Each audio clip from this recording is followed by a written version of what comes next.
Praise lord. దేవుని వాక్యం నుండి యెషయా గ్రంథము 30వ అధ్యాయము 15వ వచనం చదువుకుందాం. ప్రభువగు ఇశ్రాయేలు యొక్క పరిశుద్ధ దేవుడునగు యెహోవా ఇలాగు సెలవిచ్చున్నాడు, మీరు మరలా వచ్చి ఊరకుండట వలన రక్షింపబడుదురు. మీరు ఊరకుండి నమ్ముకొనుట వలన మీకు బలము కలుగును. వారికి శత్రు సైన్యము నుంచి భయం పొంచి ఉన్నది. శత్రువులు ఏ రోజన్నా వారి మీద దండెత్తవచ్చు. సన్హెరేబు వారిని బహు భయంకరంగా భయపెడుతున్నాడు. యూదా వారందరూ భయంలో ఉన్నారు.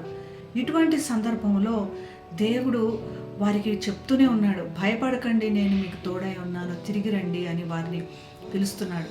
కానీ వారి పాపము వారికి కళ్ళకి గుడ్డితనం కలుగజేసినట్లుగా వారు దేవుని వైపు తిరగట్లేదు. వారు ఎవరి దగ్గరికి వెళ్ళొద్దు అని దేవుడు వారిని పదే పదే చెప్పాడో వారి దగ్గరికి వెళ్ళి ఐగుప్తులను సహాయం అడుగుతున్నాడు. ఐగుప్తులను నమ్ముకోవటం వల్ల నీకు ఎటువంటి ఉపయోగం లేదు అని దేవుడు చెప్తూనే ఉన్నాడు. అయినా కూడా వారి దగ్గరికి వెళ్ళి సంధి కుదుర్చుకొని మరి యుద్ధంలో సహాయం చేయమని అడుగుతున్నారు. ఇటువంటి సందర్భంలో లోబడని పిల్లలు అని దేవుడు వారి మీద కోపగిస్తున్నాడు. అయినా మరి ఒకసారి చేయి చాచి వారిని పిలుస్తున్నట్లుగా మరి లెంట్ సీజన్లో కూడా మనల్ని మనం సిద్ధం చేసుకొని మరి దేవుని వైపు తిరగాల్సిన అవసరం ఉంది. దేవుడు మరి వాళ్ళని పిలుస్తూ, ఊరకుండండి, మీరు ఎంత భయమును చూచి తల్లడిల్లిపోతున్నారు, అలజడిగా ఉన్నారు, ఊరకుండండి, మీరు ఊరకుండటం వలన మీరు గొప్ప కార్యాలు చూస్తారు అని.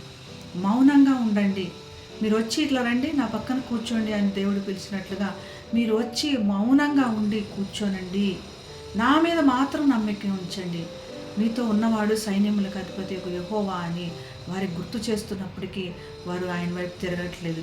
మరి ఈరోజు మన ముందున్న ఈ వాక్యము మనల్ని ఎంతో ధైర్యపరుస్తుంది. దేవుడు మన చుట్టూ ఉన్న పరిస్థితులను బట్టి నువ్వు తొందరపడొద్దు, నువ్వు అలజడి చెందొద్దు, అటు ఇటు పరిగెత్తొద్దు, కేవలము ఊరక ఉండి తిరిగి నా దగ్గరకు వచ్చి నన్ను నమ్ముకో అని దేవుడి వాక్యం మనకి తెలియపరుస్తుంది. ఈ విధంగా చేసి దేవుని మీద పూర్తి విశ్వాసంతో ఉంచి ఆయనకి లోబడి ఆయన ఆశీర్వాదములు పొందుకొని మన సమస్యలన్నింటినీ దూరం చేసుకుందాం గాక.